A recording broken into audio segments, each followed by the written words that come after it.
C'est qui le client méchant ?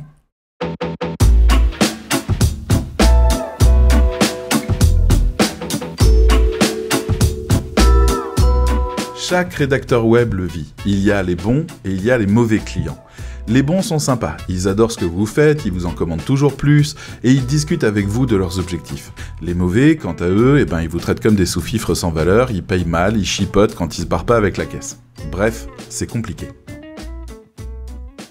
Pourquoi ça se passe si mal ? Parfois, le brief en bordel, les messages pas clairs, le temps de réponse trop long, on sent que ça va partir en vrille.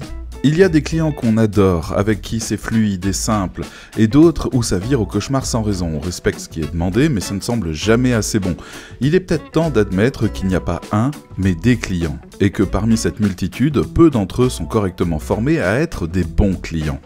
Vous pensez que c'est inné, qu'il suffit de savoir ce qu'on veut pour passer une commande ? Avez-vous déjà vous-même essayé de passer une commande d'un texte ? Un client, la plupart du temps, ne sait pas trop ce qu'il fait. D'abord parce qu'il n'est pas formé à la rédaction web ou à la communication, et doit donc prendre des décisions importantes sans savoir s'il fait bien ou pas, mais pire, il doit diriger quelqu'un qui en sait plus que lui pour accomplir quelque chose dont il ignore les règles. C'est plus que stressant, ça coûte de l'argent, et ça peut vite dégénérer, surtout s'il essaye de ne pas gâcher ses investissements. Le rédacteur web est là pour le guider, lui offrir un regard éditorial et des recommandations.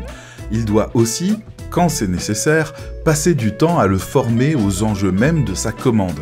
Les rédacteurs se plaignent souvent que leur talent n'est pas sollicité dans des commandes destinées au SEO. Les textes sont plats, descriptifs, sans saveur ni personnalité, mais bourrés de mots-clés optimisés.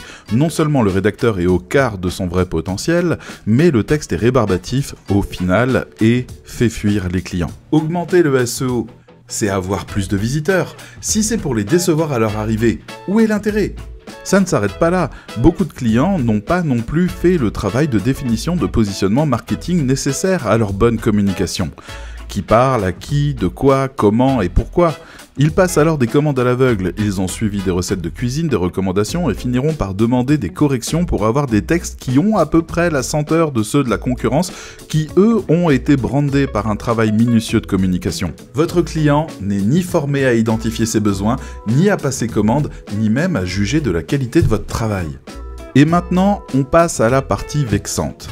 Si une commande est mauvaise, ça n'est jamais de la faute du client, c'est toujours celle du rédacteur web. Si celui-ci est suffisamment formé et entraîné, il sait que quelque chose cloche avant même d'écrire le tout premier mot.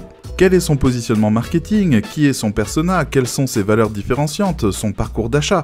Les intentions de recherche qu'il concerne ? Quelle stratégie de com va le mieux lui servir ? Et puis à quelle fréquence ? Quel soulagement ça serait pour cette majorité de clients de pouvoir s'appuyer sur l'expertise du rédacteur web pour passer commande. C'est lui qui est censé savoir quoi faire pour réussir à émerger du magma du web et commencer à exister pour ses clients. Êtes-vous prêt à tenir ce rôle pour lui ? Votre client a besoin de vous. S'il se plante, c'est vous qui l'avez planté. S'il réussit, c'est parce que vous avez fait ce qu'il faut pour qu'il soit entendu. Le plus dur dans l'histoire sera sans doute de le convaincre, de partager la barre et de ne pas toujours tout décider seul. Et vous alors, vous pensez qu'il faut aider le client dans sa commande ou alors qu'il faut juste faire ce qu'il nous demande sans discuter ? Allez-y, donnez-moi vos avis en commentaire. Quant à moi, écoutez, je vous retrouve chaque jour dans mon podcast quotidien. Il y a d'ailleurs un numéro spécial qui accompagne cette vidéo. Et rendez-vous la semaine prochaine pour un autre problème de rédacteur web. Allez, ciao ciao.